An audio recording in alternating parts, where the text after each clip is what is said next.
tanto é debatido como é mal entendido, o assunto sobre as doenças demoníacas que afligem o corpo humano. Não estou tentando aqui estabelecer debates, porque sei que é impossível. Como médica, desejo apresentar a você, leitor, alguns versículos, e as experiências que tive nesta área. Quero dividir com você o que o Senhor me ensinou sobre o problema. Estou consciente de que alguns líderes ensinam que todas as doenças físicas são resultados direto de infestação demoníaca, e que a única cura é através da libertação. Outros, porém, partem para o extremo, dizendo que cristãos não podem ser tocados por demônios. Sendo médica, me regozijo ao ler o livro de Lucas. Vejo nele muitas áreas que foram escritas sob o ponto de vista de um médico. Ele é cuidadoso para mostrar diferenças nas áreas sobre enfermidades que os outros autores não tiveram a mesma preocupação. Vejamos o que diz a palavra de Deus. E Jesus, descendo com eles, parou numa planura onde se encontravam muitos discípulos seus, e grande multidão do povo de toda a Judéia, de Jerusalém e do litoral de Tiro e de Sidom, que vieram para ouvi-lo e ser curados de suas enfermidades. Também os atormentados por espíritos imundos eram curados. Lucas 6, 17 a 18. Verifique que aqui é feita uma distinção clara de doenças que foram curadas, e de outras que também foram curadas, como resultado da saída de demônios. Naquela mesma hora, curou Jesus a muitos de moléstias e flagelos, e de espíritos malignos, e deu vista a muitos cegos. Lucas 7, 21. Novamente neste versículo, podemos ver a mesma distinção sendo feita. Lucas mostra nestes dois relatos, que algumas doenças são puramente físicas, e outras são causadas por demônios. Quando se ia aproximando, o demônio o atirou no chão e o convulsionou, mas Jesus repreendeu o espírito imundo, curou o menino e o entregou a seu pai. Lucas 9:42. Deixando ele a sinagoga, foi para a casa de Simão. Ora, a sogra de Simão achava-se enferma, com febre muito alta, e rogaram-lhe por ela. Inclinando-se ele para ela, repreendeu a febre, e esta a deixou, e logo se levantou, passando a servi-los. Lucas 4, 38 a 39. As expressões em destaque mostram claramente a diferença. No primeiro caso, Jesus curou ao expulsar o espírito imundo. Já no segundo, ele curou expulsando a febre física. Os demônios podem e causam doenças. Contudo, nem todas as doenças são demoníacas. Embora uma quantidade significativa seja. Devemos lembrar que tanto a morte física, como a espiritual, foram resultado da queda de Adão. A alteração em nossos corpos físicos causada pelo pecado, torna-nos vulneráveis a uma série de doenças físicas. O Senhor me ensinou muito sobre esse assunto. Os demônios são expert em manipular bactérias e vírus, e colocá-los nos corpos humanos. Mas eles também podem afetar o corpo diretamente. Eles podem prejudicar um corpo a um nível molecular. Podem causar um estrago devastador a vários órgãos, sem alterar o aspecto das estruturas celulares quando vistas por nossos microscópios. O estrago feito exige tratamento com remédios e nutrição, e etc. Porém, os médicos só podem saber o que está errado com o paciente, e que medidas deverão ser tomadas, apenas pela revelação do Senhor. Pouquíssimos são os médicos cristãos que se dispõem a depender completamente do Senhor.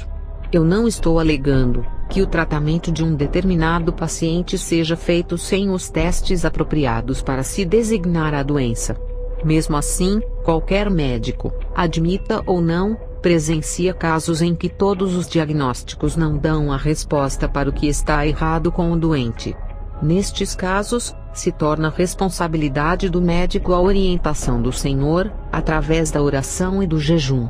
Uma das mais notáveis experiências que presenciei neste tipo de estrago demoníaco, foi um caso que aconteceu perto do fim do meu treinamento. Na época, eu era responsável pelo CTI.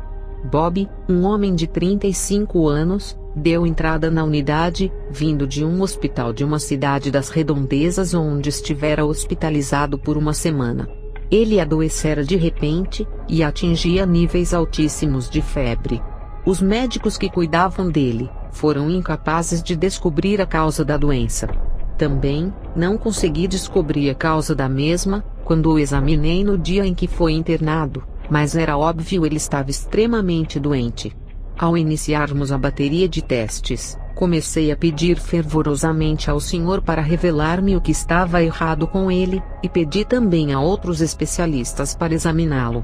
Na manhã do dia seguinte ele repentinamente saltou da cama, declarando que deixaria o hospital naquele momento, porque se não o fizesse seria morto. Não importava o que falássemos, nada mudaria a mente dele.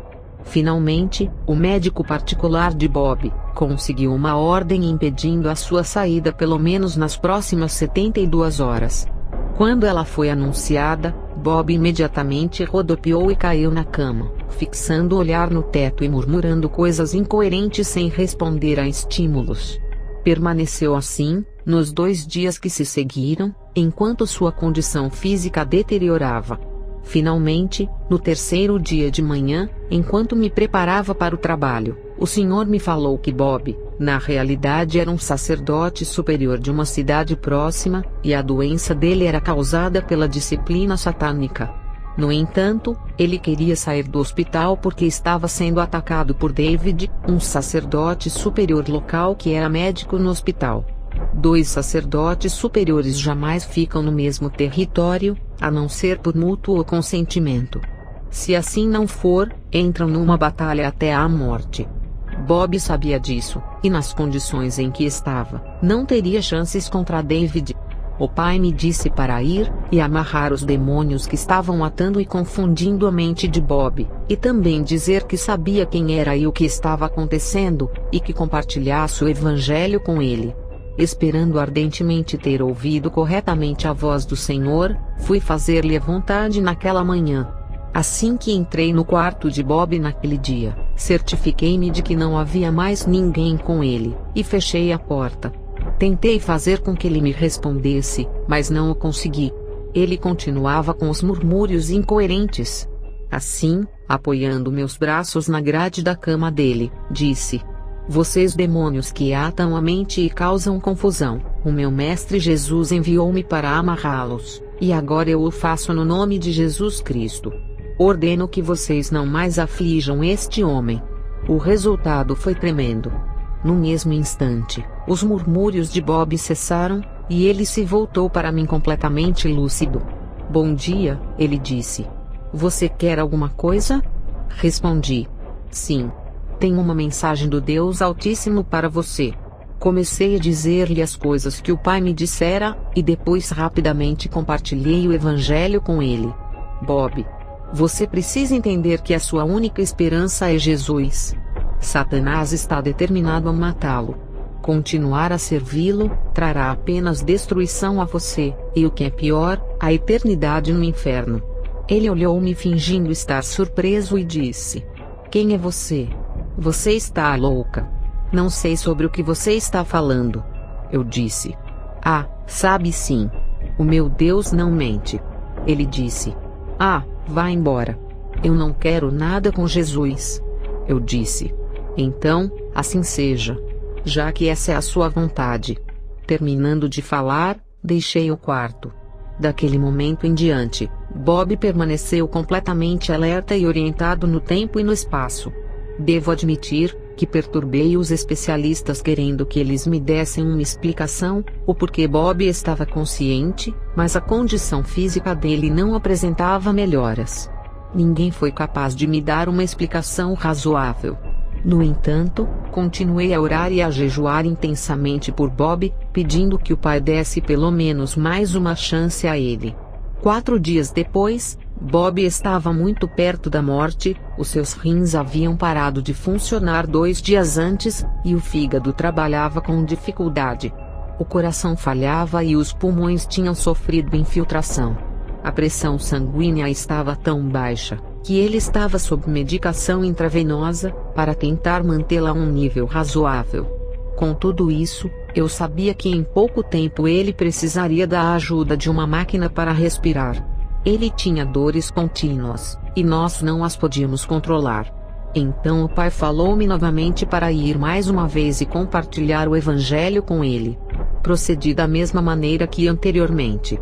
Certifiquei-me de que ele estava sozinho no quarto.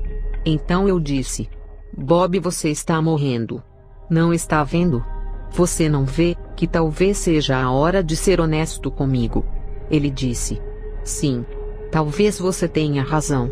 Então perguntei: Você se lembra da nossa conversa há 4 dias atrás? Ele respondeu: Sim. Lembro muito bem. Você estava certa. Sou um sacerdote superior e queria sair daqui, porque sabia que David poderia me matar. Eu disse: Bob, é preciso que você entenda que sua única esperança é Jesus. Você não vai pedir que ele o perdoe e se torne mestre ao invés de Satanás? Ele disse: Sim, mas acho que não me deixarão fazê-lo. Eu disse: Por quê? Ele disse: Porque Satanás está aqui. Dizendo isso, moveu a mão para o lado oposto da cama em que estava parada. Não pude ver nada, mas o meu espírito sentiu a presença dele. Então eu disse: Não. O Senhor já o amarrou. Você quer um sinal de que o que eu estou falando é verdade? O Senhor havia dito que eu poderia expulsar o demônio da dor, como sinal de que o que eu estava falando era verdade. Ao expeli-lo, Bob sentiria um alívio imediato da dor. Então ele disse: Não. Só o fato de você ser louca o bastante para ter vindo aqui e correr riscos como estes, já é o bastante para mostrar-me. Assim, com lágrimas rolando pela face, ele tomou minha mão, e com voz tremulante, pediu a Jesus para perdoá-lo e tornar-se o seu mestre. Depois virou para o outro lado da cama, e dirigindo-se diretamente a Satanás, disse-lhe que não mais o serviria, independentemente do que acontecesse. Sob a direção do Senhor, eu expulsei os demônios responsáveis pela febre, dores, paralisação dos rins, e etc. As dores cessaram imediatamente, e pela primeira vez em muitos dias, ele já não as sentia. Passadas as 2 horas, ele não mais precisou de remédios para a pressão. Saiu do CTI dentro de 2 dias, e em menos de 2 semanas, ele recebeu alta completamente curado. Os especialistas atribuíram a causa da doença a um vírus. É o diagnóstico usado com frequência, quando não se sabe realmente a causa de uma determinada moléstia. Várias vezes, fico pensando nos inúmeros pacientes que morreram de enfermidades devastadoras, sem que as mesmas fossem realmente diagnosticadas. Normalmente, casos assim, são atribuídos a vírus. Os médicos cristãos deveriam seriamente, com muita oração e jejum, buscar orientação e a revelação em tais casos. O capítulo 5 de Tiago nunca é levado a sério, nem pelas igrejas, e nem pelos médicos. Frequentemente, a única maneira de curar as feridas e doenças demoníacas é pela oração da fé e pela unção com óleo. Uma outra maneira comum dos demônios afligirem os corpos das pessoas é através da dor. Ela pode variar na intensidade, mas normalmente é devastadora, e a causa não é encontrada pela medicina. Toda vez que examino um paciente que experimenta muita dor, e eu não consigo descobrir a causa, imediatamente começo a buscar de Deus a revelação, e normalmente descubro que a fonte é demoníaca. Sempre que os satanistas lutam entre si, usando os poderes da feitiçaria, o perdedor quase sempre termina na sala de emergência de algum hospital com dores agudas. E a causa não é descoberta. Os demônios nem sempre infligem danos físicos, ao mesmo tempo que causam dores. Também não precisam estar dentro do corpo para causá-las. Os cristãos também podem ser afligidos com este tipo de dor, e normalmente não sabem que o problema é demoníaco, ou de onde os demônios estão vindo. Eles são enviados pelas bruxas, e em geral afligem a pessoa do lado de fora do corpo. Isso acontece, especialmente com aqueles que são verdadeiramente nascidos de novo. Da mesma forma, os espíritos humanos podem prejudicar uma pessoa quando a porta do ódio está aberta. Presenciei casos em que o dano causado a uma determinada pessoa era resultado do ódio direcionado a ela. Nestes casos, Basta uma simples unção com óleo e oração, pedindo ao Senhor para guardar a pessoa do ódio enviado a ela. Quando tudo mais falha, esta atitude tem se mostrado bastante efetiva. Um bom exemplo é o caso de um jovem de 30 e poucos anos, a quem chamarei de John. Ele deu entrada na sala de emergência uma noite, reclamando de dores agudas no peito. Parecia um caso típico de infarto. Internei-o e iniciei inúmeros testes, que demonstraram estar tudo normal. 2 semanas depois de receber a alta, ele voltou ao meu consultório à tardinha, agonizando com a mesma dor. Assim, suspeitei que ele fosse um satanista que estava perdendo uma batalha. No momento, ainda não recebera uma revelação clara do Senhor. Após terminado todos os testes possíveis no hospital em que trabalhava, mandei-o para uma cidade mais próxima para ser avaliado pelos cardiologistas da mesma. Internaram-no em um hospital local, e realizaram mais testes. Fizeram também o que é chamado de cateterismo, onde um catéter é introduzido nas artérias do coração para verificar se o fluxo sanguíneo está sendo bloqueado, e mesmo assim, tudo estava normal. Depois desta completa avaliação, John retornou para me ver. Estava por demais desencorajado, porque ainda sentia dores frequentes no peito. Com a orientação do Senhor, assentei-me com ele, e diretamente o desafiei com o fato de que eu pensava ser ele um satanista, e que a dor era o resultado de uma luta demoníaca entre ele e uma outra pessoa. Ele ficou tão assustado, que nem mesmo tentou negar o que eu estava dizendo.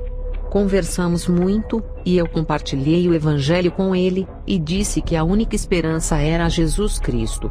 Mas infelizmente, aquele jovem queria o poder a qualquer preço. A despeito de tudo o que acontecera, ele ainda estava determinado a ficar no satanismo. John reconheceu que sabia que a causa de sua dor era a luta demoníaca. Finalmente, para fugir de um outro satanista mais forte, ele se mudou para outro estado, e começou a participar de uma outra assembleia tentando adquirir mais poderes. Oro sempre por ele, e fico pensando no que estará lhe acontecendo. Como é triste ver uma vida desperdiçada por causa da luxúria do poder.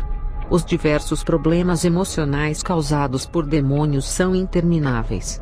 Contudo, novamente aqui, não podemos responsabilizá-los por todas as desordens emocionais. Estive em contato com muitos cristãos que foram grandemente prejudicados, quando outros disseram que a origem de seus problemas era demoníaca, quando na verdade, os mesmos estavam sofrendo uma reação natural de estresse em suas vidas. Nunca devemos esquecer que somos seres humanos. Não é o fato de sermos cristãos, que nos torna super seres não suscetíveis à fraqueza e às reações do estresse. Penso que devemos discutir aqui, sobre um dos problemas que mais aflige a raça humana: a depressão. Muito é escrito sobre ela na Bíblia. Por que estás abatida, ó minha alma? Por que te perturbas dentro em mim? Espera em Deus, pois ainda o louvarei, a Ele, meu auxílio e Deus meu. Sinto abatida dentro em mim a minha alma, lembro-me portanto de ti, nas terras do Jordão, e nos montes do Hermon, e no outeiro de Mizar.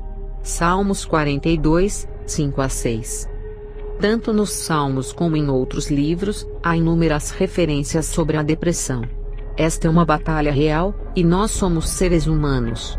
Sou tremendamente grata a Deus por ter incluído tais versículos na palavra dele. Veja os seguintes versos. Desperta. Por que dormes, Senhor? Desperta, não nos rejeites para sempre. Porque escondes a tua face, e te esqueces da nossa miséria e da nossa opressão. Pois a nossa alma está abatida até ao pó, e o nosso corpo como que pegado no chão. Salmos 44, 23-25. Se um crente, verdadeiramente nascido de novo, tenta me dizer que nunca sentiu as emoções expressadas nestes versos, devo dizer que o mesmo nunca se dispôs a estar numa batalha espiritual pelo Senhor ou está mentindo. Olhe a tremenda honestidade com que o apóstolo Paulo escreveu. Porque não queremos, irmãos, que ignoreis a natureza da tributação que nos sobreveio na Ásia, porquanto foi acima das nossas forças, a ponto de desesperarmos até da própria vida. Contudo, já em nós mesmos tivemos a sentença de morte, para que não confiemos em nós, e sim, no Deus que ressuscita os mortos. 2 Coríntios 1, 8-9. São muitas as causas da depressão. Mas infelizmente as pessoas envolvidas nos ministérios de libertação, dizem que toda depressão é demoníaca. Penso que isto seja porque nós os humanos, sempre procuramos as saídas mais fáceis de qualquer situação. Se toda depressão é demoníaca, então a solução é simples. Expulse os demônios que a depressão acabará. A maioria dos casos sérios de depressão que presenciei, não foram resultado de demônios possuindo uma pessoa.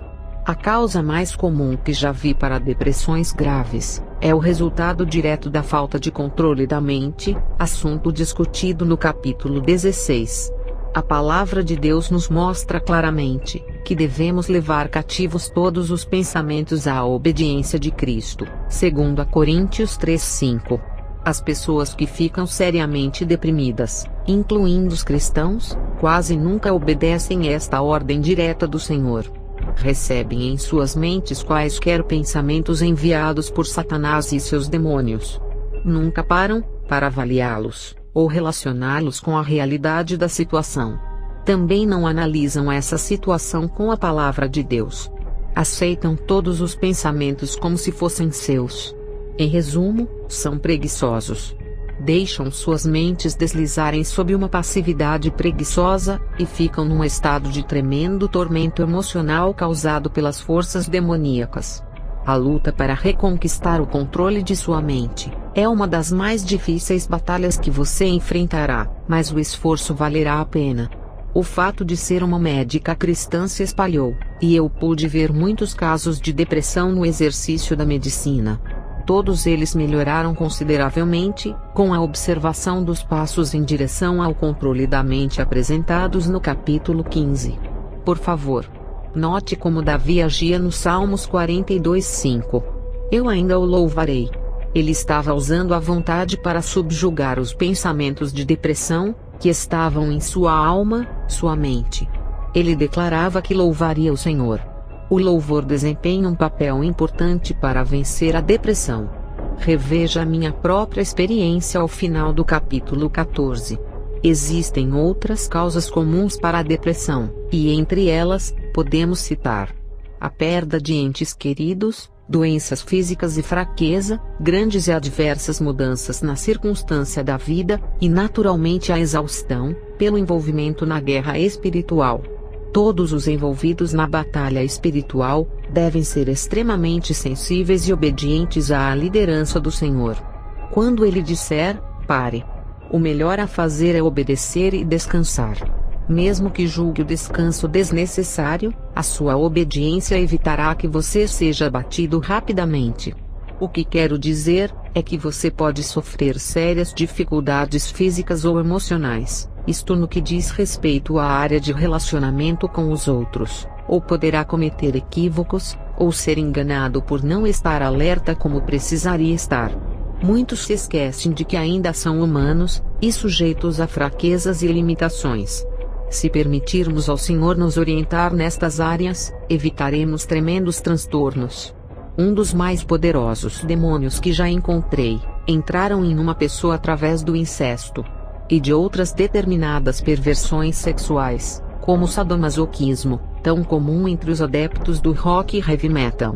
Estes poderosos demônios são capazes de habitar as três áreas dos seres humanos: corpo, alma e espírito. Deixe-me dar-lhe um exemplo disto. Numa tarde em meu consultório, recebi um telefonema de um pastor em uma cidade vizinha. Ele perguntou se eu era a médica envolvida no Ministério de Libertação. Ao receber a minha afirmação, ele disse que precisava que eu examinasse uma jovem naquele dia. Concordei, e eles chegaram ao meu consultório, algumas horas depois no final de meu expediente. Jane, não é esse o nome real dela, era uma mulher jovem de 25 anos que já estava casada havia uns 2 anos. O marido era um homem inteligente e um pouco mais velho, e ambos, cerca de 1 ano antes de se casarem, tinham entregue suas vidas a Jesus, e frequentavam a igreja regularmente. Eles procuraram o pastor e o assistente dele para aconselhamento, porque Jane era completamente frígida, e por isso, eles não haviam ainda consumado o casamento. O pastor e outros membros da igreja, 3 dias antes de virem a mim, discerniram corretamente que o problema era demoníaco, e estavam dispostos a libertar Jane. Não conseguindo fazê-lo, Jane, como consequência nas 48 horas anteriores, havia perdido todo o controle do corpo. Ela balbuciava constantemente coisas sem nexo, e não era capaz de controlar as funções físicas como comer e beber. Não sabia nem mesmo o que era, ou onde estava. Eles estavam apavorados, porque o marido dela recebera um telefonema dos pais de Jane. Eles eram dominadores, e disseram que chegariam no dia seguinte para levar a filha com eles e interná-la em um hospital psiquiátrico, que era o lugar dela. Ser colocada em um lugar daqueles, era a última coisa que ela precisava no momento. O tratamento à base de drogas fortes, e a provável terapia do eletrochoque, causariam apenas mais danos. Que situação! As implicações legais eram tremendas, e o meu sincero desejo era pedir-lhes para desistirem. Entretanto, fiquei profundamente impressionada de ver o compromisso daquele marido de permanecer por mais de 2 anos em um casamento não consumado. Pude notar também que ele estava desesperado. Assim, disse-lhes que precisava de 20 minutos para consultar a vontade de Deus e ver o que poderia ser feito.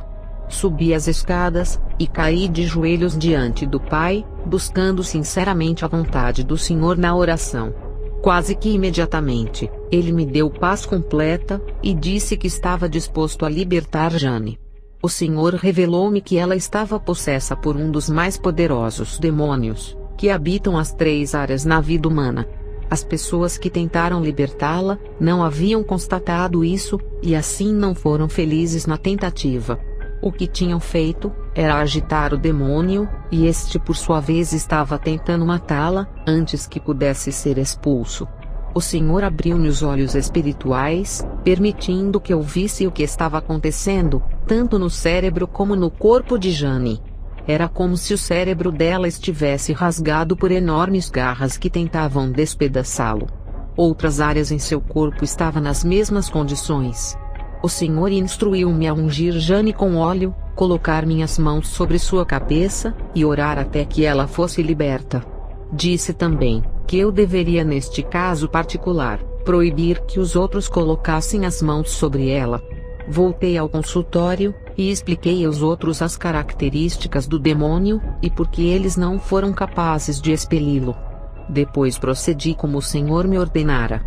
Assentei-me no braço da poltrona em que Jane estava, e coloquei as mãos sobre sua cabeça. Imediatamente, a batalha estava iniciada. Em primeiro lugar, precisei ganhar controle sobre um demônio menos poderoso que estava balbuciando através dos lábios de Jane, e não a deixava descansar. Assim que ele saiu, ela ficou quieta. Contudo, ainda estava completamente confusa. Muitos outros demônios queriam impedir, tentando tirá-la do alcance de minhas mãos, mas rapidamente foram expulsos. O último deles manifestou-se aos berros dizendo: "Você pensa que é esperta demais, não é? Mas nunca conseguirá expulsar Yurazua. Ele é forte demais, e está aqui há bastante tempo." "Como Yurazua entrou?" perguntei rapidamente. O demônio riu e respondeu: "De um modo estupidamente fácil. Ele entrou enquanto o pai de Jane fez sexo com ela quando era pequena. O Senhor, no entanto, já me revelara que aquela era a porta aberta em que aquele poderoso demônio entrara." É muito difundido entre os profissionais da saúde, que os abusos sexuais na infância são uma das causas mais comuns de frigidez feminina. E isso é verdade, especialmente no que diz respeito ao incesto. Na escola de medicina, nos ensinaram nos cursos de psiquiatria, que a percentagem de mulheres que foram bem-sucedidas com a ajuda psiquiátrica é terrivelmente baixo. Depois de 20 minutos ou mais, o pastor e os outros membros saíram dizendo que não tinham mais tempo a perder. Confesso que fiquei mais aliviada. Foi uma experiência memorável para mim. Enquanto assentada, e com as mãos na cabeça de Jane, Pude sentir ao orar e louvar o Senhor, o poder que fluía sobre mim, e passava pelos meus braços e mãos. Fiquei tão quente, especialmente nos braços e mãos, que me senti desconfortável. Jane chegou a reclamar que minhas mãos estavam quentes demais, e que elas chegaram a queimar-lhe a cabeça. Era como se ela estivesse com queimaduras de 1º grau no couro cabeludo. Tudo isso desapareceu depois de 1 hora ou mais. A batalha terminara, e eu havia ficado naquela posição por mais de 2 horas. Como sempre, o Senhor fora fiel. E o último demônio saíra gritando todo tipo de maldições. Imediatamente depois da saída dele, uma grande mudança se fez notar em Jane. Ela ficou completamente alerta e orientada. O marido dela ficou na dúvida sobre a libertação, porque ela em alguns intervalos ainda estava um pouco confusa. Expliquei-lhe que o prejuízo causado à mente dela ainda levaria um pouco de tempo para ficar totalmente sarado. Assim, nos dias que se seguiram, fiz muitos testes tanto para tranquilizá-los, e também para ter a certeza de que não me esquecera de nada.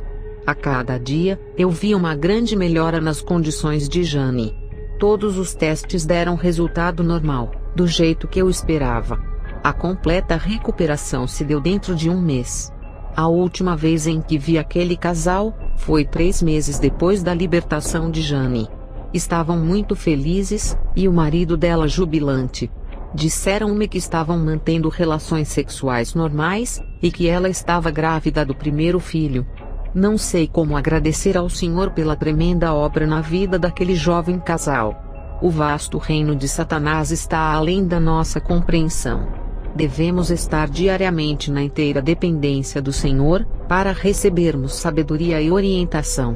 As pessoas são diferentes, e os ataques de Satanás são diferentes também. Não somos espertos o bastante para desmascará-lo.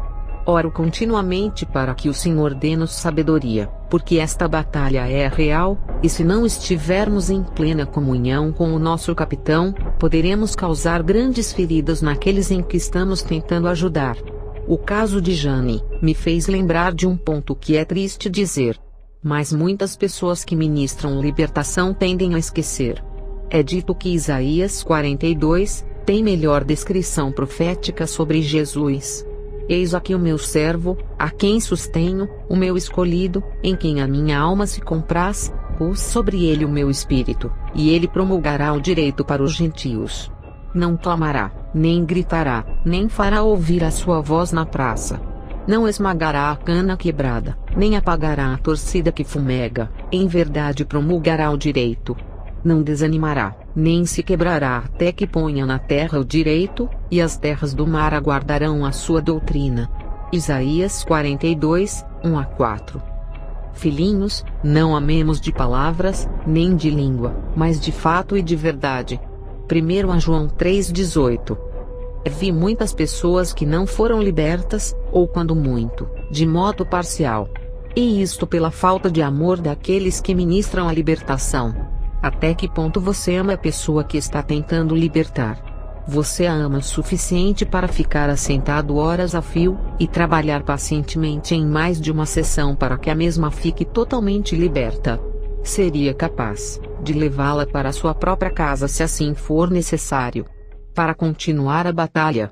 Você a ama o bastante para levá-la a um lugar particular, com o objetivo de evitar o constrangimento para a mesma? Vocês homens amam a ponto de abrir mão do orgulho, e sair de uma sala quando é o momento de lidar com demônios ligados à área sexual em uma mulher, e deixar com que elas cuidem do caso? Ou o seu orgulho impede que você ouça o pedido do Senhor? Jesus não esmagaria a cana quebrada. O amor sempre protege. Por que não pensar a respeito, e procurar de todo modo possível, proteger uma pessoa de todos os constrangimentos que envolvem um trabalho de libertação? A saída de demônios poderosos, assim como a libertação de uma pessoa profundamente envolvida no satanismo, não é algo que possa ser feito em 5 ou 10 minutos no altar em frente de toda a igreja, ou em frente às câmeras de uma TV. Nosso Deus é um Deus de amor e compaixão. Se você não tem o amor e a compaixão por todas as pessoas que lida, então você não é o mais indicado para um ministério de libertação. Se está por demais ocupado para gastar tempo com indivíduos, então não deveria estar neste ministério. Estes mesmos princípios se aplicam à área da cura, seja de doença demoníaca ou física.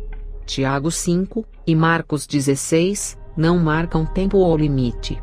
Estes sinais hão de acompanhar aqueles que creem. Em meu nome, expelirão demônios, falarão novas línguas, pegarão em serpentes, e se alguma coisa mortífera beberem, não lhes fará mal. Se impuserem as mãos sobre enfermos, eles ficarão curados. Marcos 16, 17 a 18. Está alguém entre vós doente? Chame os presbíteros da igreja, e estes façam oração sobre ele, ungindo com óleo, em nome do Senhor. E a oração da fé salvará o enfermo, e o Senhor o levantará, e se houver cometido pecados, ser-lhe-ão perdoados. Tiago 5, 14 a 15. Porque nós estamos sempre com pressa. Porque normalmente pensamos que Deus trabalha na pressa. Não nos mostra a Bíblia de capa a capa que Deus nunca se apressa. Vou falar claramente porque estamos sempre com pressa. Somos egoístas. A última coisa que queremos perder é o nosso tempo. Não são inúmeras as pessoas que vão ao altar em fé, e pedem aos anciões oração, e não são curados. Ficaríamos estarrecidos se soubéssemos a porcentagem. Contudo, a baixa consideração do mundo pela igreja deveria dar-nos uma indicação. No livro de Atos, descobrimos que a consideração do mundo pela igreja era bastante diferente do que é agora. E sobreveio grande temor a toda a igreja e a todos quantos ouviram a notícia destes acontecimentos. Muitos sinais e prodígios eram feitos entre o povo, pelas mãos dos apóstolos. E costumavam todos reunir-se, de comum acordo, no pórtico de Salomão. Mas, dos restantes, ninguém ousava juntar-se a eles, porém o povo lhes tributava grande admiração. E crescia mais e mais a multidão de crentes, tanto homens como mulheres, agregados ao Senhor. Atos 5, 11 a 14. Estão vocês anciões dispostos pelo amor, passar 30 minutos, 1 ou 2 horas em oração, a fim de que uma pessoa possa ser curada? Deus é tão poderoso que Ele pode curar instantaneamente, e em algumas vezes, Ele o faz. Mas devido ao seu grande amor e compaixão, Ele não age com frequência dessa maneira, porque isto causaria uma tremenda reorganização celular em pouco tempo. Quantas pessoas não são curadas, porque os anciões são extremamente egoístas para passarem mais tempo em oração por elas, enquanto o Senhor trabalha. E Jesus repreendeu o demônio, e este saiu do menino, e, desde aquela hora, ficou o menino curado. Então os discípulos, aproximando-se de Jesus, perguntaram em particular, por que motivo não podemos nós expulsá-lo? Mas esta casta de demônios não se expele senão por meio de oração e jejum. Mateus 17, 18, 19 e 21. Não é preciso amor e tempo para a oração e jejum? Deus não escolhe curar ou libertar da mesma maneira em todas as vezes. Se Ele o fizesse, logo não dependeríamos mais dele, e sim do método. Se somos egoístas no que concerne sobre o tempo, então não seremos capazes de discernir a orientação do Senhor nesta área. O trabalho de Deus deve ser feito no tempo dele, e não no nosso. Há um outro tópico no que se refere à cura, que pouquíssimos estão dispostos a discutir. Porventura não é este o jejum que escolhi, que soltes as ligaduras da impiedade, desfaças as ataduras da servidão, deixes livres os oprimidos e despedaces todo o jugo. Porventura, não é também que repartas o teu pão com o faminto, e recolhas em casa os pobres desabrigados, e se vires o nu, o cubras, e não te escondas do teu semelhante? Então, romperá a tua luz como a alva, a tua cura brotará sem detença, a tua justiça irá adiante de ti, e a glória do Senhor será a tua retaguarda. Isaías 58, 6 a 8. Levai as cargas uns dos outros, e assim cumprireis a lei de Cristo. Gálatas 6:2. À luz destes versículos e de outros, estou absolutamente convencida de que a razão de haver pouquíssimos milagres na igreja de hoje é a recusa egoísta do povo de Deus em levar as cargas uns dos outros. O meu mandamento é este, que vos ameis uns aos outros, assim como eu vos amei. Ninguém tem maior amor do que este, de dar a alguém a própria vida em favor dos seus amigos. João 15, 12-13.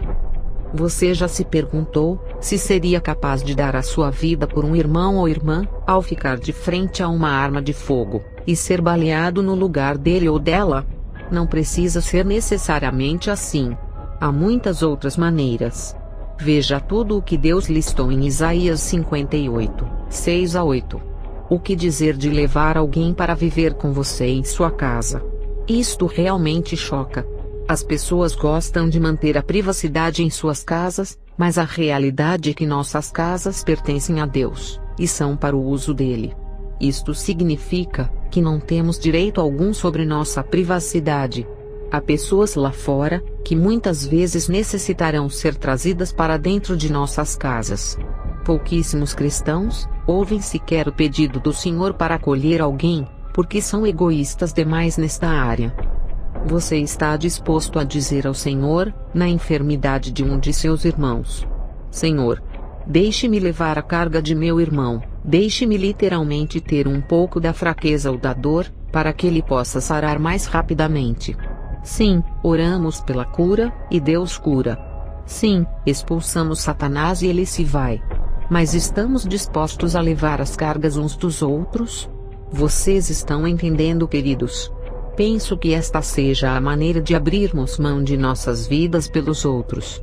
Também penso que ao agirmos assim, Deus libertará através de muitas curas milagrosas. Em Isaías 58, ele diz que quando procedermos dessa maneira, a cura brotará sem detença. Verso 8. Certamente que Deus tem todo o poder nos céus e na terra. Em todos os casos, ele tem o poder de curar e levantar os mortos. Porém, digo firmemente que em muitos deles, Deus deixa de agir livremente, devido à nossa indisposição egoísta de compartilhar as cargas uns dos outros. E assim cumprimos a lei de Cristo. Gálatas 6:2. Não muito tempo atrás, um irmão em Cristo com quem trabalhava diariamente machucou a coluna. O dano foi tão grave, que o médico dele recomendara repouso absoluto. Sabia que ele era grandemente requisitado no trabalho, e assim orei pela cura, e disse ao Senhor que se fosse da vontade dele, eu estava disposta a compartilhar do ferimento na coluna do meu irmão. Depois, envolvida nas atividades do dia, esqueci completamente da oração. Naquele dia mais tarde, quando levantei da cadeira, na pressa de sempre, retraí-me surpresa. Minha coluna doía tanto que mal eu conseguia me mover. Imediatamente perguntei ao Senhor o que estava acontecendo, e ele rapidamente me lembrou da oração que eu fizera naquela manhã. Ele estava permitindo que eu compartilhasse do sofrimento do meu irmão. Naquela noite, o irmão chegou ao trabalho regozijando-se, porque podia firmar-se sobre os pés, embora ainda sentisse dores. Para o espanto de seu médico, o Senhor o curou completamente nos 5 dias que se seguiram. Deixe-me dizer que nem uma só vez eu me esqueci de orar pelo meu irmão naqueles 5 dias. Todas as vezes em que tentava fazer qualquer movimento, eu me lembrava de orar pela dor que estava compartilhando. Quando o Senhor curou o meu irmão, eu também fiquei completamente curada. Este é um exemplo prático do que estou falando. Sei, através do meu próprio treinamento médico, que a cura pode ser um processo doloroso. Acredito que o Senhor possa retardar o processo da cura, devido à dor que o mesmo acarreta. Se estivermos dispostos a compartilhar, a cura poderá acontecer muito mais rapidamente. A guerra é real, e as feridas também. Devemos estar dispostos a ajudar uns aos outros. Quando alguém estiver falando, ou passando pelo processo de libertação, deixe que um outro assentado lá atrás diga: Senhor, deixe-me levar a carga do meu irmão. Quero dar a você mais um exemplo. Acolhi em minha casa uma jovem e bela mulher com quem conversei longamente. Ela se envolvera na bruxaria, mas ficou completamente liberta. Ela tem o que chamo de um coração delicado. É uma pessoa amável e gentil. Por causa do envolvimento dela na feitiçaria, Satanás irá persegui-la o resto da sua vida. É o que acontece a todos os que se comprometeram profundamente com ele. Esta jovem mulher estava sendo terrivelmente bombardeada, e ela não é forte fisicamente. Ela é forte no Senhor, mas na personalidade é uma pessoa delicada, e tem um imenso amor no coração pelos outros. Algumas pessoas são por natureza mais lutadoras do que outras. Deus tem uma série de ministérios. Esta jovem mulher não é por natureza uma lutadora, mas mesmo assim, está gastando todo o tempo e a energia ao se posicionar contra os ataques demoníacos. Ela foi criada para ministrar gentileza e amor, e não lutar como uma guerreira. Fiquei bastante transtornada após minha conversa com ela. O meu coração ficou partido, e eu cheguei diante de Deus com lágrimas e perguntei: Pai, por quê? Pessoas com um coração desses, é coisa rara. O amor dela é necessário entre o teu povo, porque ela precisa gastar tempo e energia guerreando. A resposta de Deus foi: porque o meu povo não está disposto a levar a carga dela.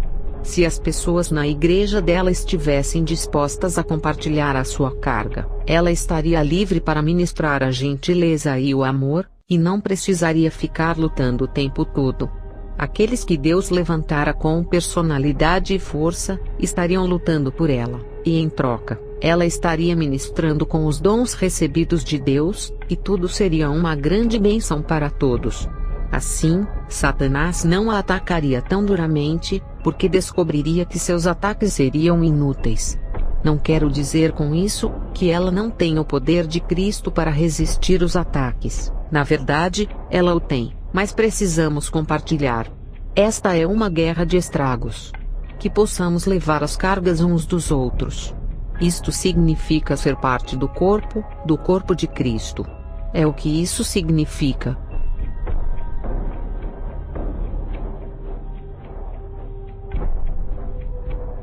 Quero falar agora diretamente com aqueles que estão envolvidos no ocultismo, exemplo, satanismo, e que ao lerem este livro, desejam sair.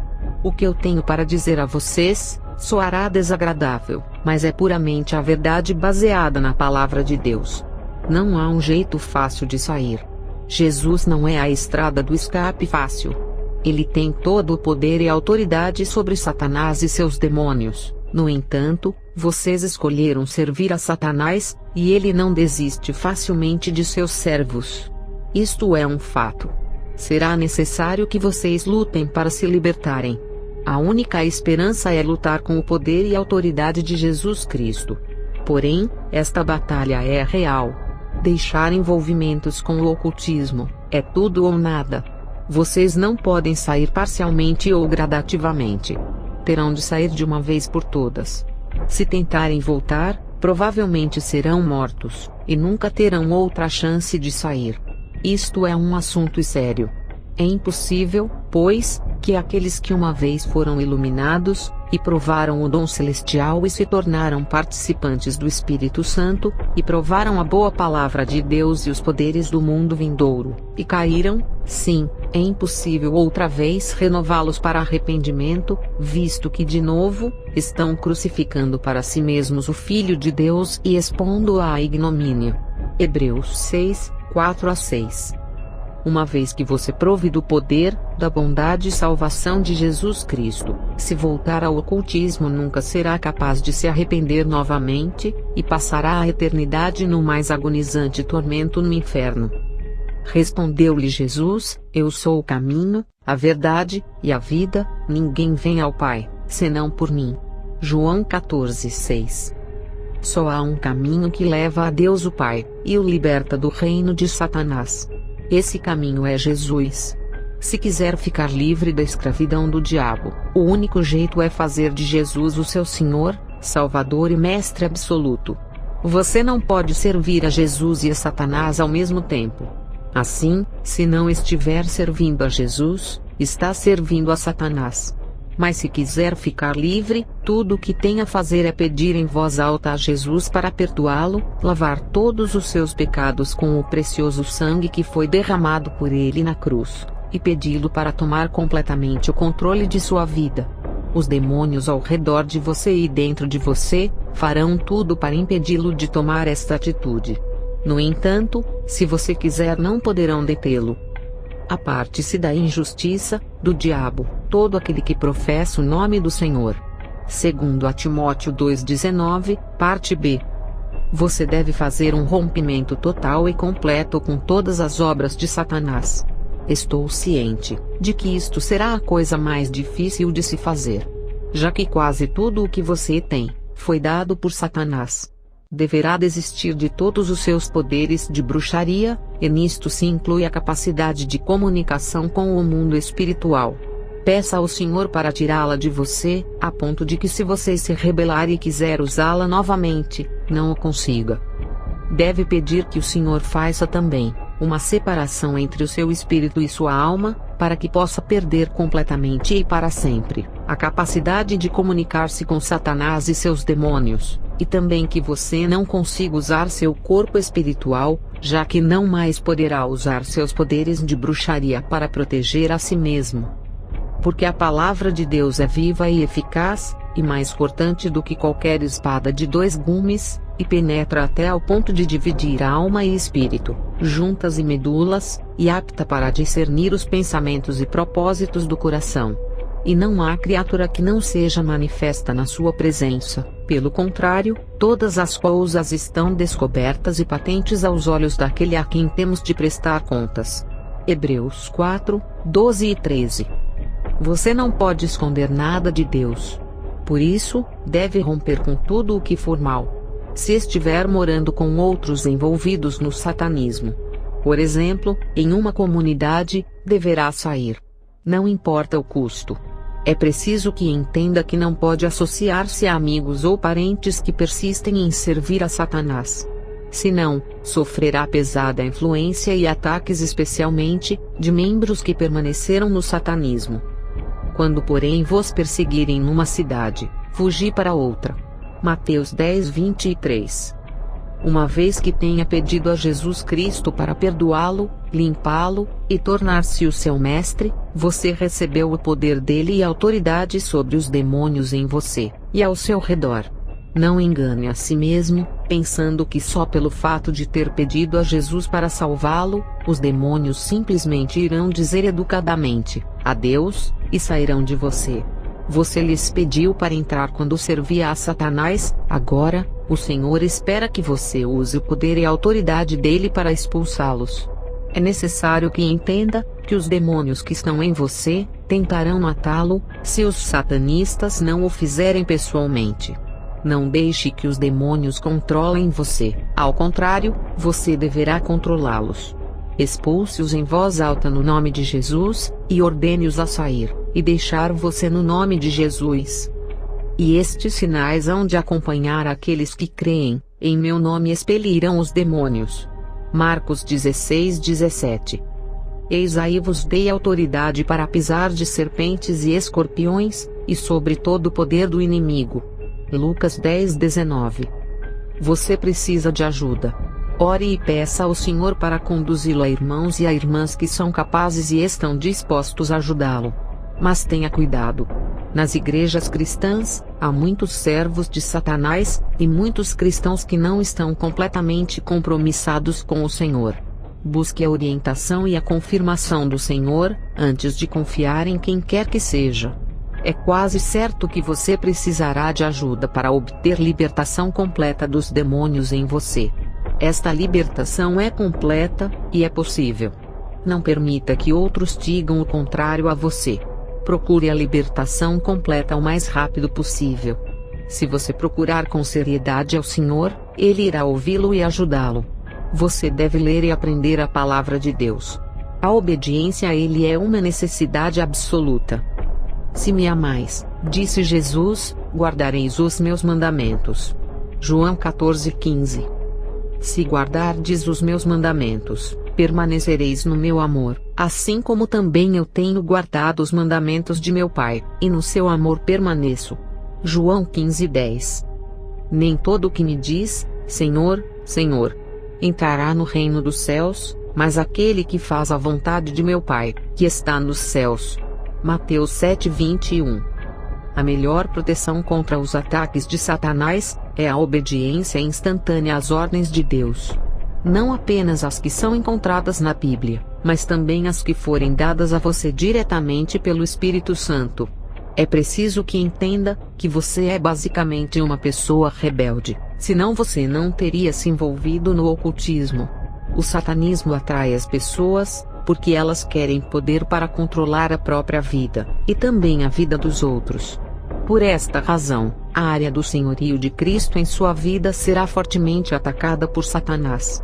Ele colocará perguntas em sua mente do tipo: por que eu deveria fazer tudo do jeito de Deus? Afinal de contas é minha vida. Não, não é assim. Não se esqueça de que foi comprado por um terrível preço, o sofrimento de Jesus na cruz.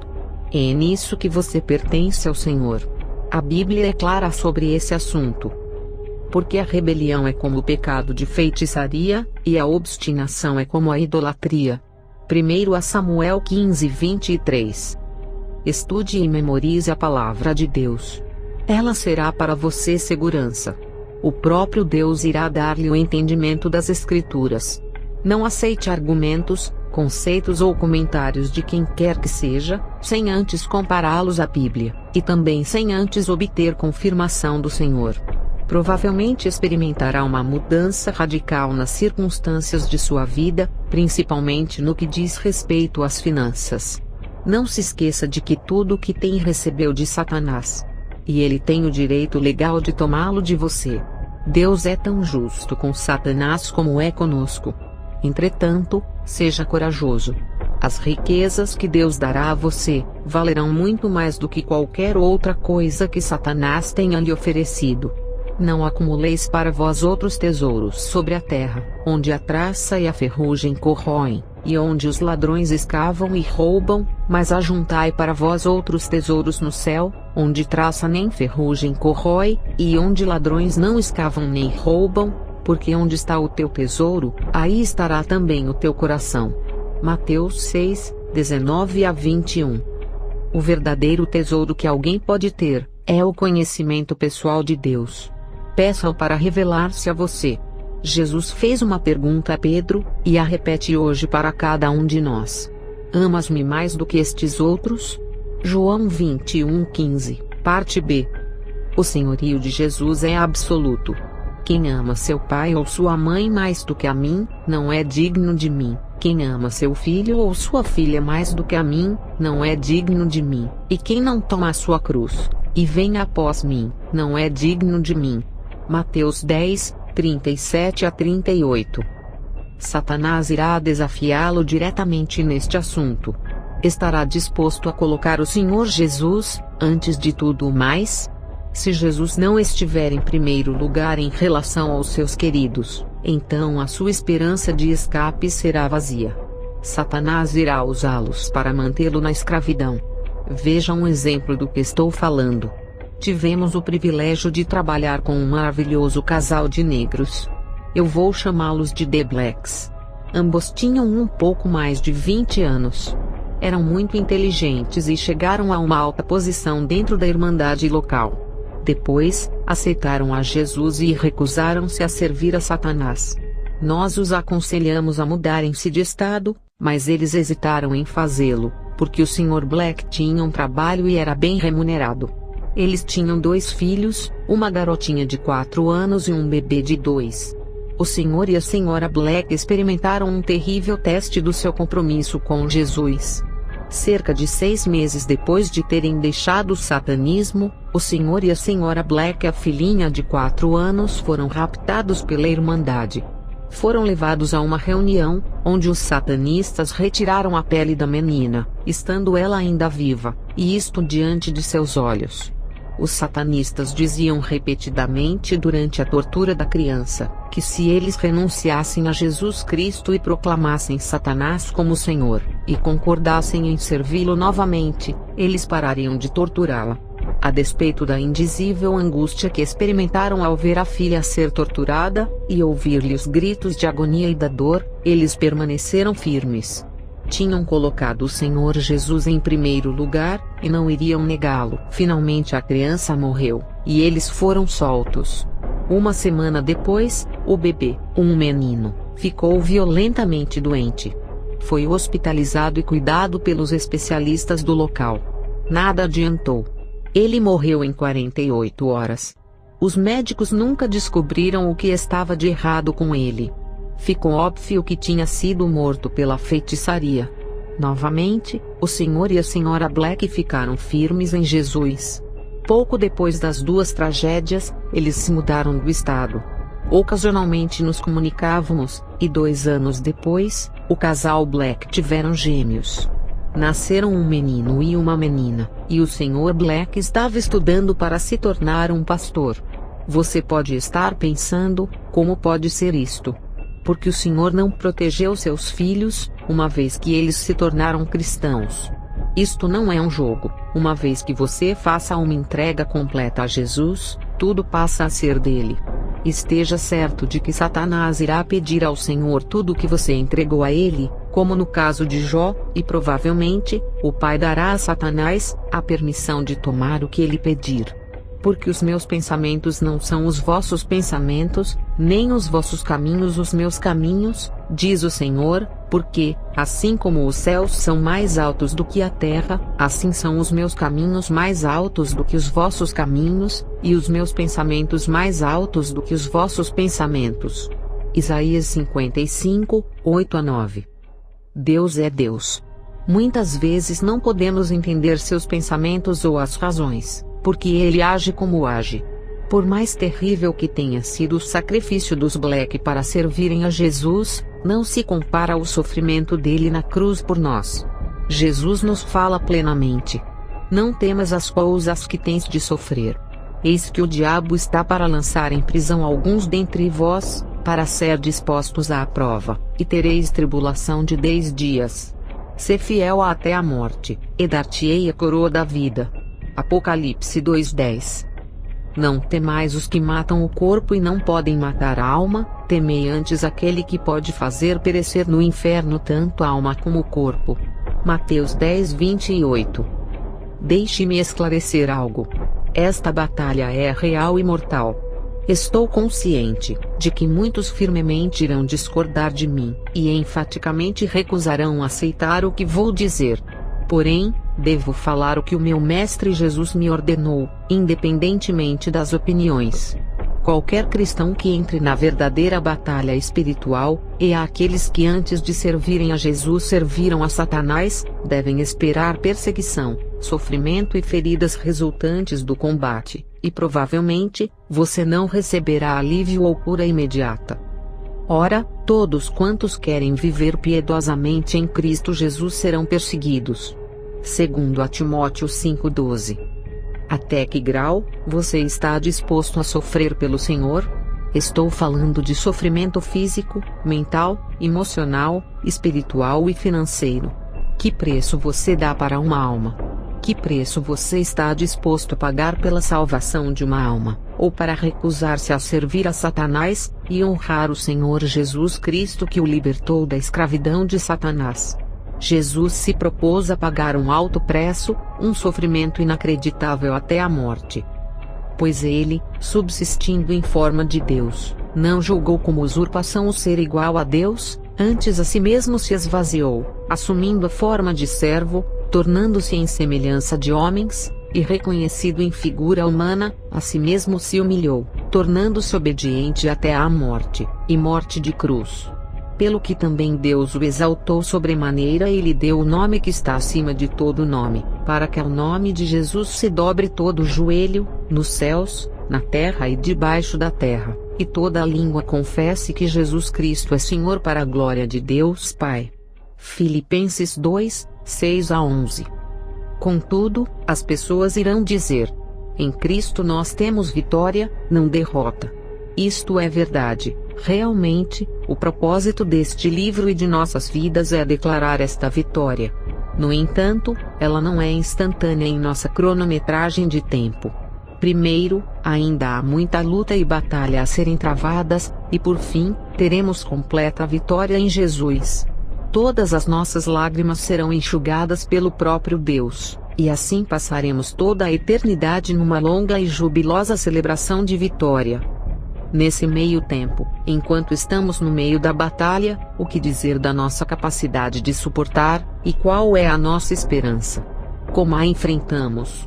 Em muitas situações, a eternidade parece nebulosa e tão distante, que nem mesmo o fato de pensarmos nela nos conforta. Quantas vezes eu já respondi às pessoas com esta resposta banal: "Oh, não se preocupe, Deus não permitirá vir sobre você mais do que pode suportar." Mas esta é uma resposta errada, e é resultado de um mal entendido sobre as Escrituras. Vejamos o versículo. Aquele, pois, que pensa estar em pé, veja que não caia. Não vos sobreveio tentação que não fosse humana, mas Deus é fiel, e não permitirá que sejais tentados além de vossas forças, pelo contrário, juntamente com a tentação, vos proverá livramento, de sorte que a possais suportar. 1 Coríntios 10, 12-13. Há uma enorme diferença entre tentação e sofrimento.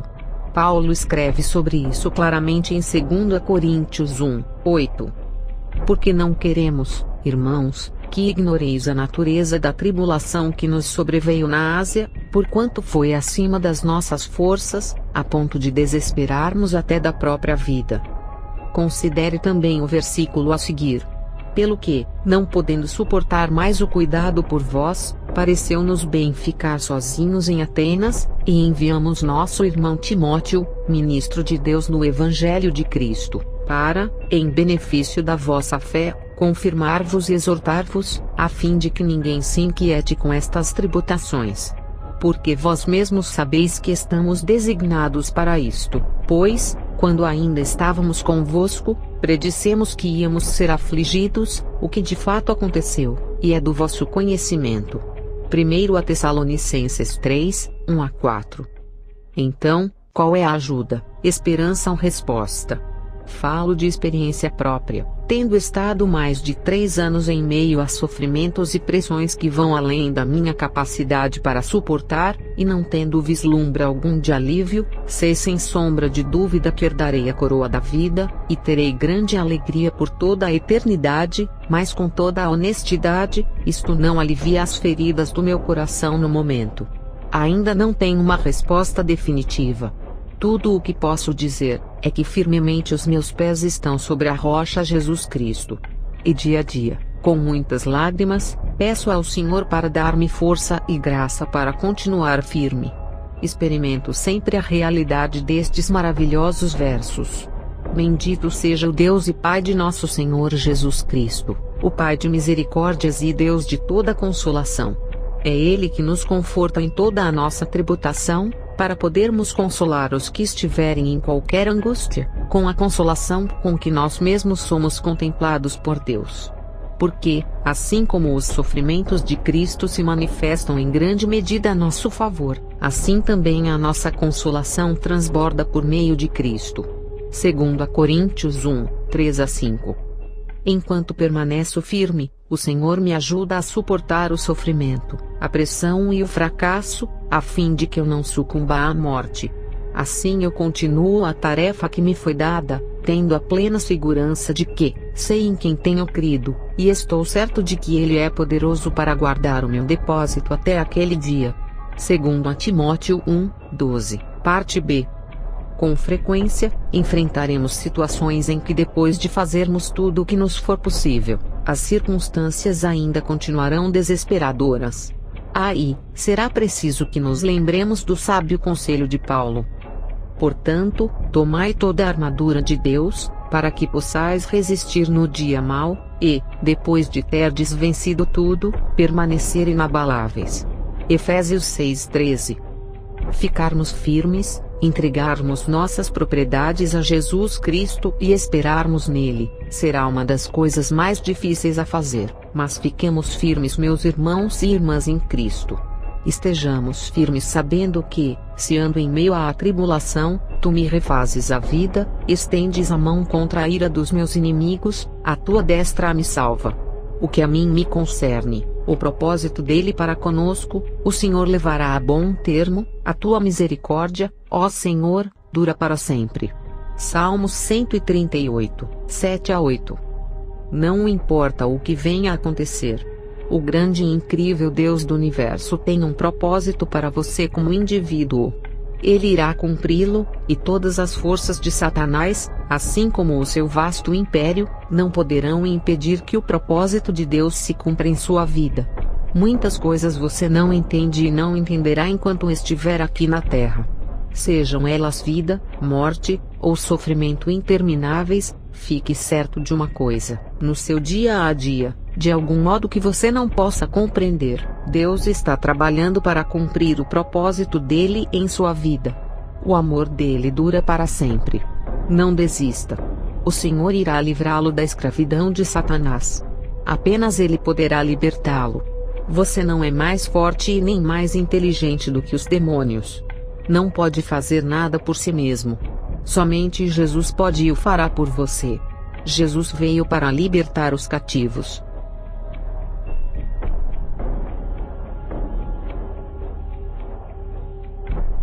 Talvez seja melhor dar a você as definições de alguns dos objetos e termos mais comuns usados no ocultismo. A lista citada aqui neste capítulo é muito grande, mas ainda assim, está limitada aos termos mais comuns que muitas vezes os cristãos não percebem.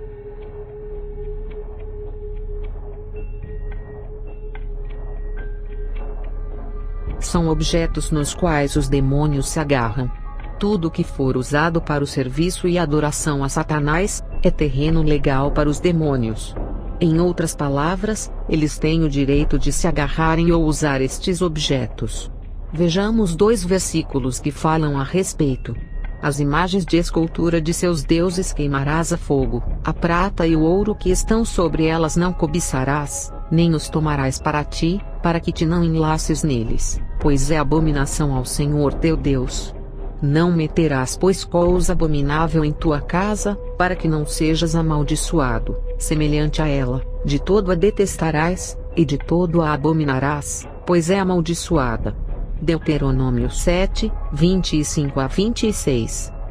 Que digo pois? Que o sacrificado ao ídolo é alguma coisa? Ou que o próprio ídolo tem algum valor? Antes, digo que as coisas que eles sacrificam, é a demônios que as sacrificam, e não a Deus, e eu não quero que vos torneis associados aos demônios. 1 Coríntios 10, 19 a 20. Estes 2 versículos mostram que os ídolos representam demônios. A passagem de Deuteronômio mostra claramente que todas as coisas usadas no culto a Satanás são abominação ao Senhor. Até mesmo a prata e o ouro usados nelas, devem ser destruídos. Deus tem um propósito para todas as suas ordens, e ele não queria que os israelitas sofressem os efeitos dos objetos demoniacamente contaminados, ao trazê-lo para dentro de suas casas. Deus os advertia para que não se tornassem algo contaminado. Por quê? Porque a poderosa influência enxertada pelos demônios nos objetos, poderia fazer com que eles caíssem na adoração demoníaca. A seriedade de Deus, sobre o uso destes objetos usados no culto a Satanás, é demonstrada mais e mais nas Escrituras. Leia a história de Acã, no livro de Josué capítulo 7. Deus ordenara que os israelitas não tomassem dos despojos da cidade de Jericó, pois esta estava envolvida no culto e adoração a Satanás, mas Acã tomou alguns dos artigos da cidade.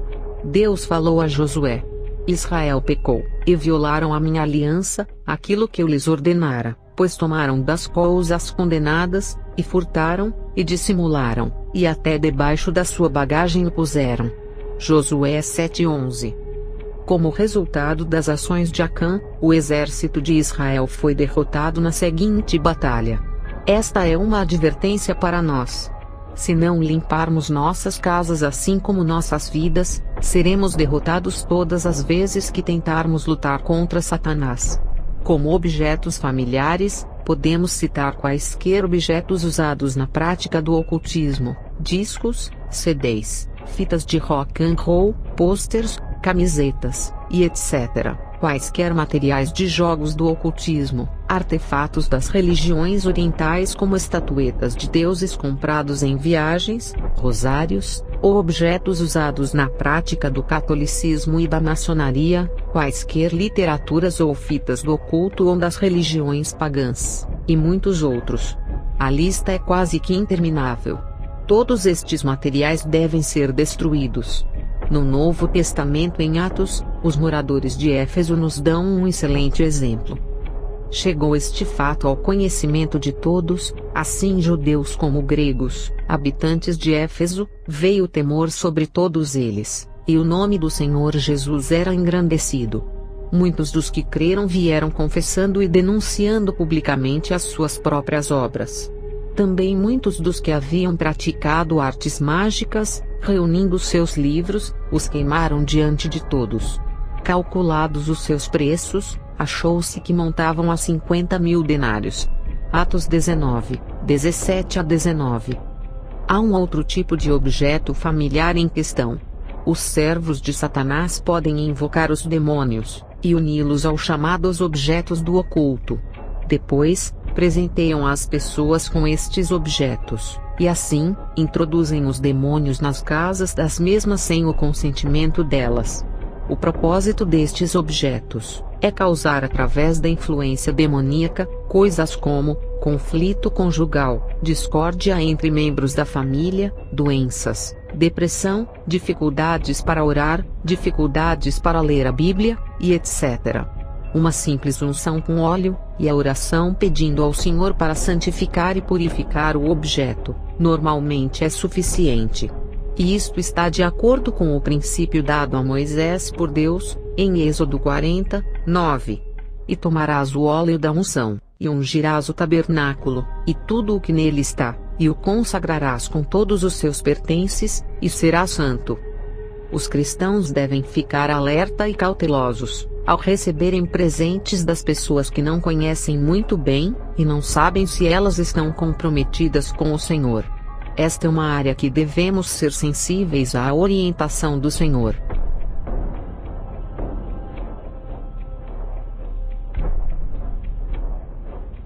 Não se achará entre ti quem faça passar pelo fogo o seu filho ou sua filha, nem adivinhador, nem prognosticador, nem agoureiro, nem feiticeiro, nem encantador, nem necromante, nem mágico, nem quem consulte os mortos.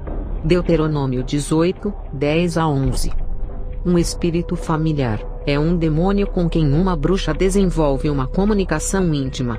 Estes demônios são usados de diversas maneiras, e atualmente, um espírito familiar é usado primeiramente com o propósito de espionagem para conseguir informações. A propósito, o termo Whites familiar, íntimo da bruxa, é frequentemente usado para se referir a algum animal. Assim, o demônio é enviado para o animal, e a bruxa, através da comunicação com o demônio, pode tanto controlar o animal, como ver e ouvir o que ele ouve e vê. Da mesma maneira, ela pode também projetar-se espiritualmente para o animal, e assim controlá-lo para uso próprio. As pessoas no ocultismo sempre estão em contato com animais, gatos ou pássaros, para tais propósitos. Tradicionalmente, diz-se que as bruxas usam gatos pretos. Esta é uma mentira espalhada por Satanás para enganar as pessoas. Na verdade, as bruxas usam os gatos brancos, que parecem transmitir pureza. Aconteceu recentemente em meu consultório, um incidente com um espírito familiar, espírito íntimo. Sou muito afeiçoada a animais. Tenho um casal de gatos que adoro levar no carro, e todos os dias levo um deles ou os dois para o consultório. Normalmente, mantenho-os em uma área fechada, onde não podem manter contato com os pacientes. Um dia, ao final da tarde, um dos meus pacientes, um poderoso bruxo do local, não estou certa de que na época ele tivesse qualquer ideia de que eu conhecia a identidade dele. De alguma maneira naquela tarde, o meu gato Joshua soltou-se, e entrou no quarto onde o paciente estava. Agarrei-o antes que o paciente pudesse tocá-lo e disse: "Desculpe, de algum modo Joshua se soltou. Espero que você não se importe com os gatos." Ele disse: "Não, em absoluto. De fato, temos nossos próprios gatos que amamos muito." Enquanto carregava Joshua para fora do quarto, o Senhor me revelou que já era muito tarde. O paciente fora bem-sucedido em colocar um espírito familiar, demônio, dentro do meu gato. E isso levou apenas 1 segundo. Depois que todos os pacientes se foram, fiquei conversando com 2 amigos em meu consultório. A mudança em Joshua foi notável. Normalmente, ele era um gato extremamente calmo e quieto.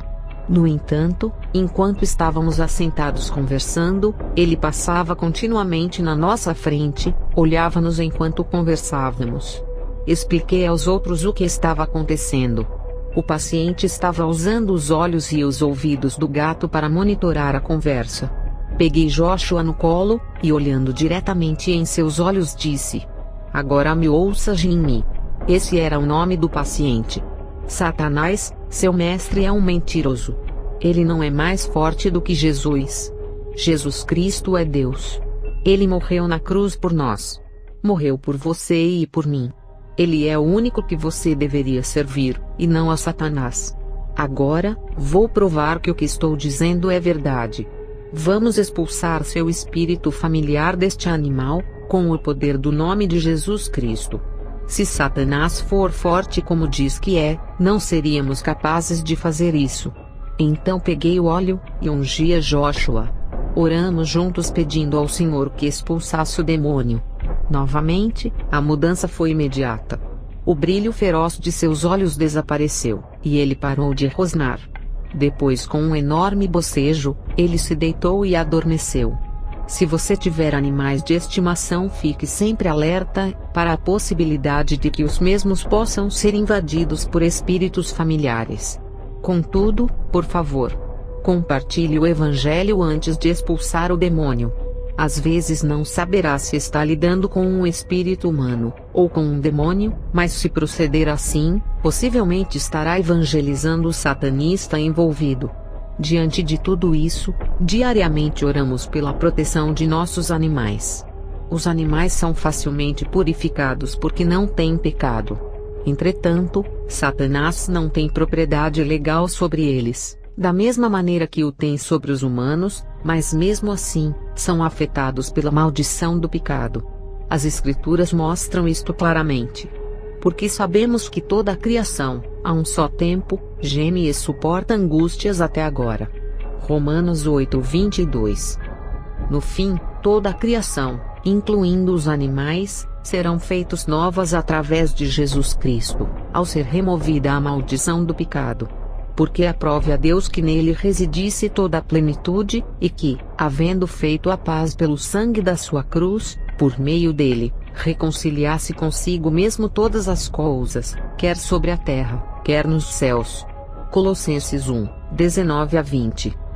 Nos dias antigos, o termo espírito familiar parecia referir-se a uma bruxa simplesmente consultando um demônio. Um exemplo interessante pode ser achado em 1 Samuel 28. Saul chegara ao fim de sua carreira. A rebelião de Saul chegou ao ponto de fazê-lo procurar uma mulher que consultava espíritos familiares, a fim de saber como terminaria a batalha no dia seguinte. O que é realmente interessante nesta história, é o fato de que Saul pediu à mulher para usar os demônios dela, com o propósito de invocar o espírito morto do profeta Samuel. É claro que a mulher não hesitou em fazê-lo, esperando que seus demônios se manifestassem disfarçados de Samuel. São mentiras, todas as sessões espíritas em que supostamente pode-se fazer contato com os mortos. Estas bruxas não podem realmente entrar em contato com os mortos. Este versículo mostra que elas usam demônios que se disfarçam com uma pessoa morta. Satanás pode matar uma pessoa fisicamente, mas não pode controlar-lhe o espírito ou a alma depois de morta. Jesus disse: "Digo-vos, pois, amigos meus, não temais os que matam o corpo e, depois disso, nada mais podem fazer. Eu, porém, vos mostrarei a quem deveis temer. Temei aquele que depois de matar, tem poder para lançar no inferno. Sim, digo-vos, a esse deveis temer." Lucas 12:4-5. O temor do Senhor é o princípio da sabedoria. Provérbios 9:10. Nosso Senhor diz claramente que não devemos temer a morte física que Satanás pode trazer. Pelo contrário, devemos temer a Deus, que é poderoso para lançar tanto a alma como o espírito no inferno depois da morte. Acredito que estes versos, assim como muitos outros, mostram claramente que Satanás e seus demônios não exercem controle sobre as almas ou espíritos das pessoas quando estas morrem. Um outro versículo concernente a este assunto é encontrado em Apocalipse 1:18. E aquele que vive, estive morto, mas eis que estou vivo pelos séculos dos séculos, e tenho as chaves da morte e do inferno.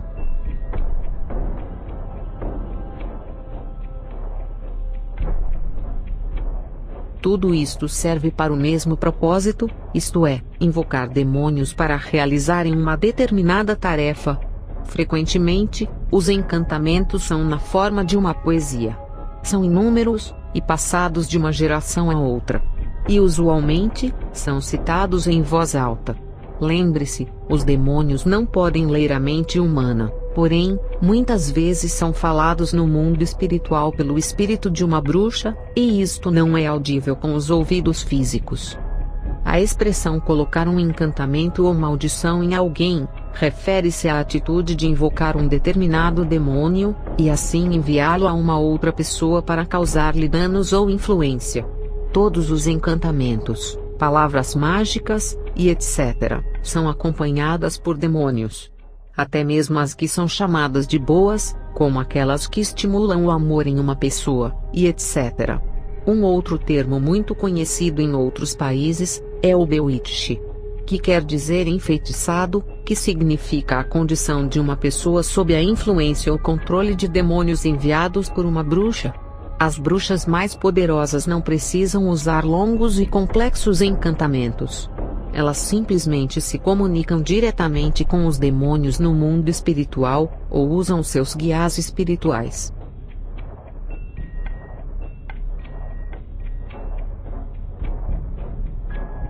Um guia espiritual é normalmente um demônio poderoso, que a pedido de uma bruxa vem e mora dentro dela, com a finalidade de dar-lhe todo tipo de habilidades e poderes, aumentando a capacidade de comunicação da mesma com o mundo espiritual. Mancham era o guia espiritual de Elaine, ele governava tudo na vida dela, e deu-lhe todas as habilidades detalhadas nos primeiros capítulos deste livro.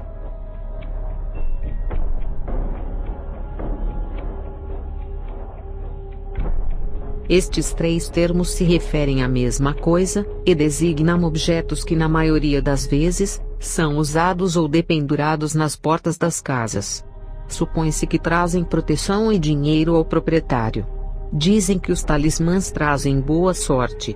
Os amuletos e fetiches são frequentemente usados para proteger uma pessoa de seu inimigo. Proteger de uma outra bruxa, por exemplo. Nestes casos, algo do inimigo, normalmente o cabelo, é incorporado ao amuleto, ou ao fetiche. Podem variar grandemente na composição, mas em todos a fome do poder é a mesma. Demônios. O Senhor não tem tais objetos.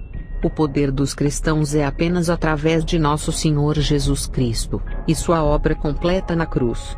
Qualquer cristão que aceite, ou use essas coisas, está diretamente usando demônios.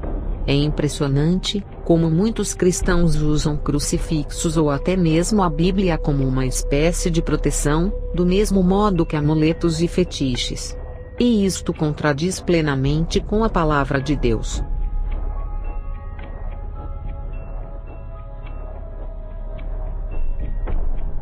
Nos diversos lugares do mundo, as marcas recebem nomes diferentes. Uma marca é na essência, um objeto para identificação. Quando uma bruxa deseja enviar um demônio a uma determinada pessoa, muitas vezes ela não sabe automaticamente de que pessoa se trata. Assim, o modo mais efetivo é presentear o demônio com um objeto que identifique a pessoa. Pode ser cabelo, pontas de unha, e etc. Peças de roupa são também usadas, mas não dão resultado como se fosse uma parte da própria pessoa. Em inúmeras ocasiões, enfrentamos problemas quando os satanistas tentaram matar nossos animais de estimação. Verificamos que os bigodes dos nossos gatos haviam sido cortados, e os do cachorro apenas de um só lado. Perdemos alguns deles, porque os demônios os afligiam com enfermidades. No entanto, continuamente ficamos alertas a essa possibilidade, e então oramos e ungimos-los com óleo pedindo ao Senhor proteção especial para eles. Os bigodes retirados de nossos animais eram a marca ou objetos de identificação, que as bruxas deram aos demônios, para que estes pudessem identificá-los.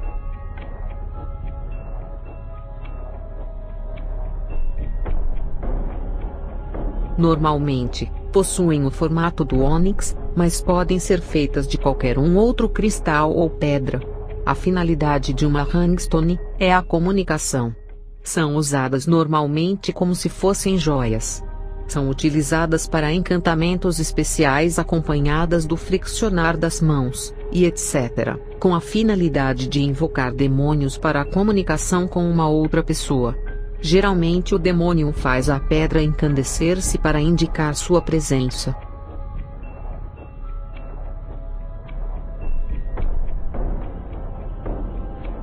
A bruxaria branca, mágicas, está cheia de referências às forças e poderes. Como exemplo, vejamos uma citação extraída de um livro na feitiçaria branca chamado Livro de Instrução para Rituais de Mágica, de Dick Stephens.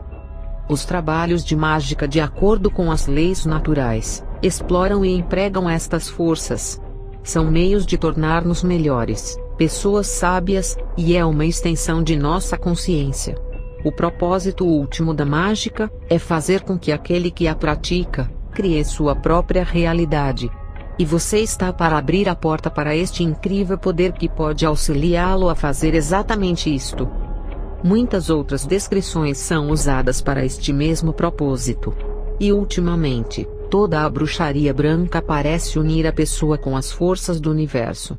Naturalmente que estes autores sempre se negarão dizer que de fato, estas forças são demônios, e que a extensão de nossa consciência, ou a alteração do estado de nossa mente, são na verdade o estabelecimento da comunicação com o mundo espiritual.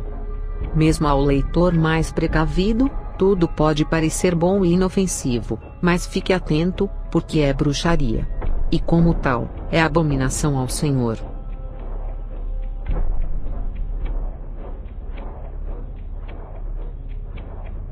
Eu e Elaine oramos seriamente, para que o Senhor dos Senhores, Rei dos Reis, nosso amado Senhor Jesus Cristo possa abrir-lhe o entendimento espiritual para tudo o que tentamos dizer neste livro. Lembre-se disto, não importa o que acontecer a você na batalha como resultado de sua entrada na guerra espiritual, até mesmo o fato de chegar a desesperar-se da própria vida, você sempre estará no centro do amor e da proteção de Deus. O Salmos 116:15 nos assegura: preciosa é aos olhos do Senhor a morte de seus santos. O Pai guarda a sua vida com zelo. Para finalizar, desejamos oferecer este livro, com todo o amor possível dentro dos nossos corações, àquele a quem amamos acima de tudo, Deus o Pai, Deus o Filho, e Deus o Espírito Santo. A Ele, sejam dados todo o amor, glória, louvores e honras, e ações de graças para sempre e sempre. Amém. Por favor, venha logo, Senhor Jesus.